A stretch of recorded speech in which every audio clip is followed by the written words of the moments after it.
अस्सलाम वालेकुम dear students. हमने chapter number 8 which is about the nutrition को स्टार्ट किया था।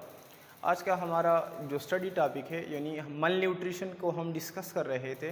तो आज का हमारा जो स्टडी टॉपिक है वो है famine which is the major cause of malnutrition. Famine किस चीज़ को बोलते हैं? उर्दू में अगर इसका मतलब है, उर्दू में बोलते हैं कहत को बोलते हैं। किस चीज़ को बोलते हैं? कहत को बोलते हैं। अगर यानी खुशहाली होती है, गुर्बत होती है, कहत होती है, जो कि हमारे पास क्या है, मेजर एक सबब बनता है मल न्यूट्रिशन का। लोगों को खुराक नहीं मिलता, लोगों को खुराक कम मिलता है, बैलेंस डाइट नहीं मिलता, जो कि हमारे पास क्या है, मेजर काज है मल न्यूट्रिशन का। तो फेमाइन को हम किस तरह डिफ़ाइन कर लेते हैं कि famine means the lack of enough food. Famine means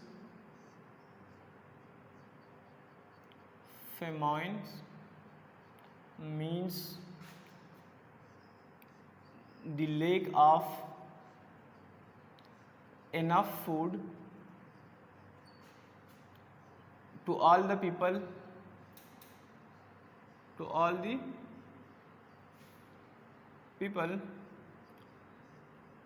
present in a particular area,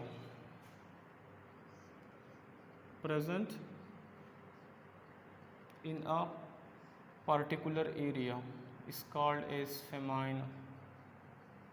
यानी इसका क्या मतलब है? एक ख़ास इलाके में, एक ख़ास रीजन में सारे ऐसे लोग जिनको क्या मिले, खुराक कम मिले, अपने नॉर्मल लेवल से कम मिले, तो इसको हम क्या नाम देते हैं? फेमाइन बोलते हैं। Famine means lake of enough food. इनको अपना जो जितना खुराक ये खाते हैं इनसे हम कम दे दे, तो इसको बोलते हैं फेमाइन बोलते हैं। और ये क्या है? एक किस्म का हमारे पास मल न्यूट्रिशन का काज है। अब फेमाइन क्यों होते हैं, किस तरह होते हैं? कुछ तो हमारे पास नेचुरल बनते हैं, लाइक क्या आ गया, सैलाब आ गया, जलजला आ गया, आबादी बढ़ रही है, उसको आगे हम डिटेल में डिस्कस करते हैं आज के लेक्चर में। लेकिन क्या होता है कि अगर फॉर एग्जांपल जंग शुरू हो जाए, दो ममालिक के दरमियान जंग शुरू हो जाए, तो जंग में इंतहाई क्रिटिकल सिचुएशंस होते हैं, खुराक नहीं मिलता, तो क्या होता है, एक किस्म का लोगों के अंदर मल न्यूट्रिशन पैदा होती है। या हमारी गवर्नमेंट ऐसी पॉलिसीज़ बना देते हैं कि अमीर लोगों को खाना तो सही मिलता है, लेकिन जो गरीब लोग होते हैं, मज़दूर होते हैं, इनके पास इतने पैसे नहीं होते या इनके पास जॉब्स नहीं होते, जिसकी वजह से वो खुराक खाते तो हैं लेकिन बैलेंस डाइट नहीं होता। सबसे हमारे पास जो क्रिटिकल यानी 20वीं सदी में जो सबसे ख़तरनाक फेमाइन आए हुए हैं, वो आया हुआ है यानी 20th सेंचुरी में। एक हमारे पास ही इथोपियन फेमाइन है, इथोपियन फेमाइन, जो कि आया हुआ था 1983 से 1985 के दरमियान। इथोपियन फेमाइन मैं समझा देता हूँ किस चीज़ को बोलते हैं। दूसरा हमारे पास है कोरियन फेमाइन, जो कि ये हमारे पास आया हुआ था 1990 में आया हुआ है। अब ये इथोपियन फेमाइन, इथोपियन क्या है? अफ्रीका का एक मुल्क है ईस्ट में। वहाँ भी क्या है, वहाँ के लोग इतने गरीब हैं कि उनके पास खुराक नहीं मिलता, यानी कई कई दिन तक वो भूखे रहते हैं। अगर उनको खुराक मिल भी जाए तो मतलब कम कम मिलता है, उनकी जो ज़रूरत होती है उसको पूरा नहीं कर सकते, लिहाजा खुराक ज़रूरत पूरा नहीं कर सकते, तो इनकी जो ग्रोथ है, बॉडी के डेवलपमेंट है, वो स्लो होती है। तो वहाँ पे जो लोग रहते हैं इंतहाई कमज़ोर होते हैं, बीमारियाँ इनमें पैदा होते हैं, और ख़ुराक न होने की वजह से वो क्या होते हैं, मरते हैं।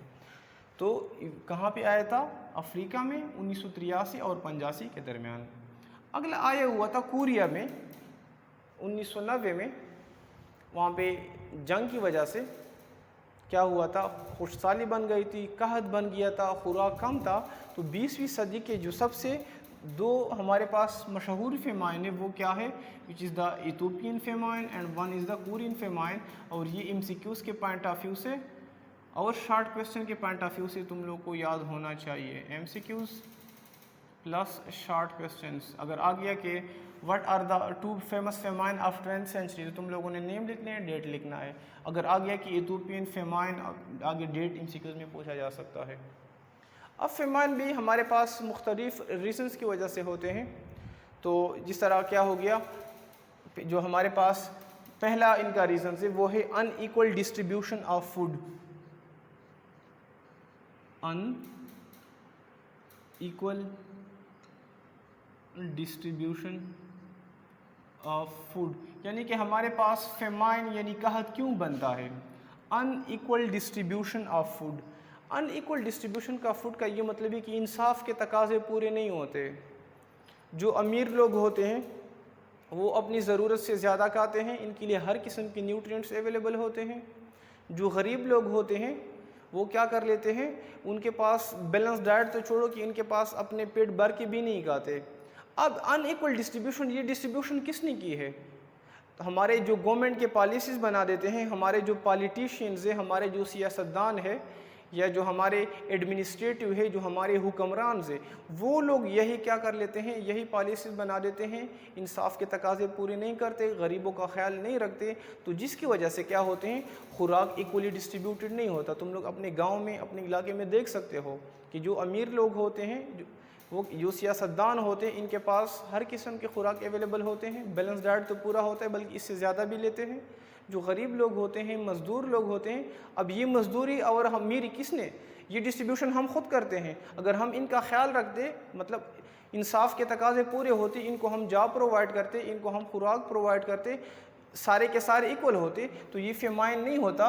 इससे यही वजह है कि जो हमारे पास कंट्रीज़ है, लाइक क्या हो गया, यूके हो गया, रशिया हो गया, चाइना हो गया, अमेरिका हो गया, इंग्लैंड हो गया, इनके पास खुराक ज़्यादा है, लेकिन जो गरीब कंट्रीज़ है उनके पास खुराक नहीं होता। हम पाकिस्तान भी उसमें नहीं आते कि हमारे पास खुराक ज़्यादा है, हम बिल्कुल लो लेवल पे, बल्कि क्या है कि अगर एक कोई ज़लज़ला या जंग या सैलाब आ गया तो शायद हमारे पे बर्फी क्या आएगा, फेमाइन आ गया। जिस तरह के तुम लोग देख सकते हो कोरोना में क्या सिचुएशन बने, कोरोना की वजह से क्या थे, लॉकडाउन से गरीब तबका क्या थे, 2 टाइम के खाने के लेने के लिए वो क्या थे, मजबूर थे, इनके पास पैसे नहीं थे, लिहाजा ये क्या आता है, मल न्यूट्रिशन में आ गया, बैलेंस डाइट इनको नहीं मिल रहा, इनकी बॉडी की ग्रोथ मेटाबॉलिज्म नहीं हो रही, इनके डेथ की रेशो ज़्यादा है, तो किस चीज़ में आते हैं, मल न्यूट्रिशन में आते हैं। And this is one of the major cause which is due to the unequal distribution of food. Second हमारे पास जो काज है फेमाइन का, वो है ड्राउट। ड्राउट किस चीज़ को बोलते हैं?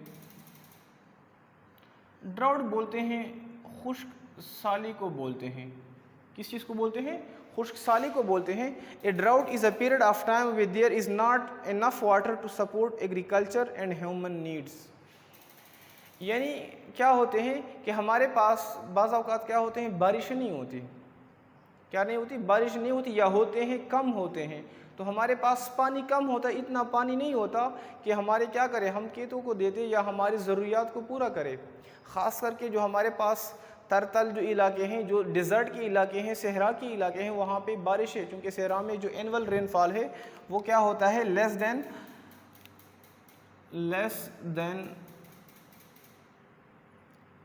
10 मिलीमीटर क्या होता है पर ईयर।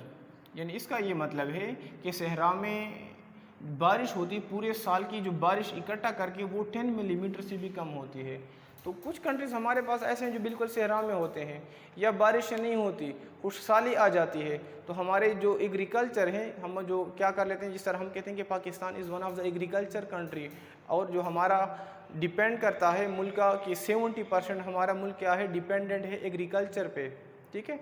तो इसी तरह अगर पानी की कमी आ गई तो हमारे क्या होंगे, हमारे पास गल्ला नहीं होगा, हमारे पास फल सब्जियां नहीं होंगे, फिर क्या आएगा, बैलेंस डाइट नहीं मिलेगा, क्या होगा, मल न्यूट्रिशन होगा। न सिर्फ हम पाकिस्तान की बात करते हैं, हम all countries around the world की बात करते हैं कि दुनिया में कुछ कंट्रीज़ ऐसे हैं जहाँ पे खुश्कसाली आ जाती, बारिश नहीं होती, सालों तक नहीं होती, अगर होती भी है तो वो क्या होता है, कम मिकदार में होती है, लिहाजा वहाँ पे न गंदम पैदा होते हैं, न फल पैदा होते हैं, न सब्जियाँ पैदा होते हैं, लोगों को बैलेंस डाइट नहीं मिलता और क्या फेमाइन काज हो जाता है। अगला है हमारे पास फ्लडिंग किस चीज़ को बोलते हैं, सैलाब को बोलते हैं। किस चीज़ को बोलते हैं, सैलाब को। अब सैलाब क्यों आता है, इनकी भी रीज़न्स है। एक रीज़न सैलाब का तो ये है कि इंतहाई ज़्यादा बारिश हो जाए। सेकंड रीज़न ये है कि जो हमारे नदी नालियाँ हैं, जो हमारे घरों से नालियाँ निकलती हैं, जो पानी को लेके जाते हैं, वो गंद से भरे हुए होते हैं। लिहाजा जब बारिश होती है, वो बिलावल वाली बात नहीं है कि बारिश होती है तो पानी आता है, वो बात नहीं है। यानी कि जब बारिश होती है तो हमारी नदी नालियाँ क्या होते हैं, पानी से भरे हुए होते हैं, लिहाजा गंद से भरे हुए होते हैं, लिहाजा इनमें पानी ले जाने की कैपेसिटी नहीं होती। लिहाजा क्या आता है, वो सारा का सारा पानी, मुसलसल बारिश हो रही है, हमारे पास जो हमारे नालियाँ हैं, जो निकास का सिस्टम है पानी को, वो क्या है, ख़राब है। सारा का सारा पानी आ जाता है खेतों की तरफ आता है। खेतों में हमारे क्या होते हैं, फसलें होते हैं, लिहाजा सैलाब का पानी तो ज़्यादा होता है, फसलों को क्या लेके, फसलों को लेके उनको क्या ख़त्म कर देते हैं। फसलें हमारे ख़त्म हो गई है। लेट सपोज़ मैं बात कर रहा हूँ तलागंग में क्या है, मूंगफली सबसे ज़्यादा यहाँ पे पैदा होते हैं। अब अल्लाह ना करे इनके साथ क्या हो गया, इतनी बारिश हो गई या जो नालियाँ वगैरह गंद से भरे हुए हैं कि क्या है, सारा का सारा पानी खेतों की तरफ आ गया, तो उस साल मूंगफली बिल्कुल क्या होंगे, मूंगफली का फसल क्या ख़त्म हो जाएगा। मूंगफली ख़त्म हो गई, लोग क्या खाएंगे, बैलेंस डाइट होगा, क्योंकि मूंगफली हमारे पास सोर्स ऑफ प्रोटीन है। बाकी भी तो खा सकते हैं, लेकिन इस तरह जितनी भी सब्जियां हैं, जितनी भी फल्स है, वो सारा का सारा लेके जाते हैं। दूसरी जो बड़ी बात है, फ्लड्स से जो ज़मीन का ऊपर वाला हिस्सा होता है वो फर्टाइल होता है, इनके अंदर न्यूट्रिएंट्स ज़्यादा मौजूद होते हैं प्लांट बॉडी को ग्रो करने के लिए, पौधों को पैदा करने के लिए। अब सैलाब आ गया, दोबारा से हम कोई चीज़ लगा लेते हैं तो वो इतनी जल्दी ग्रो नहीं करता, क्योंकि वो जो ऊपर वाला पार्ट है ज़मीन का, वो तो पानी अपने साथ बहा लेते हैं, ख़त्म हो जाता है। लिहाजा नीचे वाले में न्यूट्रिएंट्स क्या होते हैं, कम होते हैं, लिहाजा फिर से हमें खाद वगैरह डालने पड़ते हैं, फर्टिलाइज़र, और उसको न्यूट्रिएंट बना के, लेकिन उस पर फिर टाइम ज़्यादा लगता है, टाइम कंज्यूमिंग ज़्यादा है। तो flooding is also one of the major cause of famine. इस तरह हमारे पास क्या है, यहाँ बुक में नहीं है, अर्थक्वेक, ज़लज़ला आ गया। तो ज़लज़ले में क्या होते हैं, क़यामत की तरह नज़ारे होते हैं, सारे घर वगैरह गिर जाते हैं, हॉस्पिटल वगैरह सारे गिर जाते हैं। लोग तो खुराक तो छोड़ो, अपनी ज़िंदगी के लिए क्या होते हैं कि हमारी ज़िंदगी बस बच जाए, वो भी हमारे पास क्या है, अर्थक्वेक एक किस्म का फेमाइन है, कहत आ जाती है, क्योंकि इंडस्ट्रीज वगैरह सारे रुक जाते हैं, इस तरह एग्रीकल्चर वगैरह सारे ख़राब हो जाते हैं। लेकिन वो तुम लोग की बुक में नहीं है, वैसे तुम लोग के माइंड में होना चाहिए। इस तरह जंग हो गया, एक मुल्क दूसरे मुल्क के दरमियान जंग हो रहा है। चौथा जो पॉइंट्स है वो है इंक्रीजिंग पॉपुलेशन, इंक्रीजिंग पॉपुलेशन, और ये सबसे बड़ी वजह है फेमाइन की। सबसे जो बड़ी वजह कौन सा है, इंक्रीजिंग पॉपुलेशन। क्या होता है इंक्रीजिंग पॉपुलेशन, तुम लोग देख सकते हो कि एक घर में क्या होते हैं, 15 से लेकर 20 तक अवाम होते हैं, 15 से लेकर 20 तक अवाम होते हैं, और इनकी जो इनकम सोर्स होता है वो कम होता है। फॉर एग्जांपल वो महीने की 30,000 कमाता है या 40,000 कमा लेता है। अब उधर पीछे पॉपुलेशन कितना है, 15 है या 20 बंदे हैं।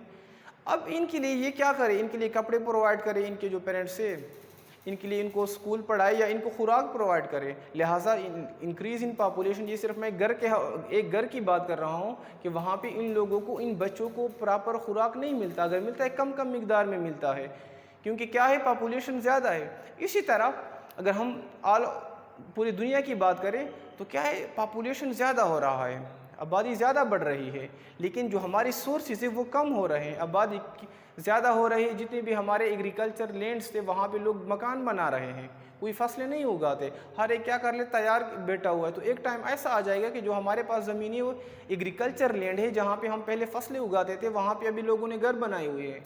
तो जब आबादी बढ़ेगी हम फसलें कहाँ पे लगाएंगे, लिहाजा खुराक की कमी आएगी, खुराक की कमी आएगी, लोगों को खुराक कम मिलेगा, बैलेंस डाइट नहीं होगा, माल न्यूट्रिशन में आएगा, हमारे हेल्थ क्या होंगे, इफ़ेक्ट्स होंगे।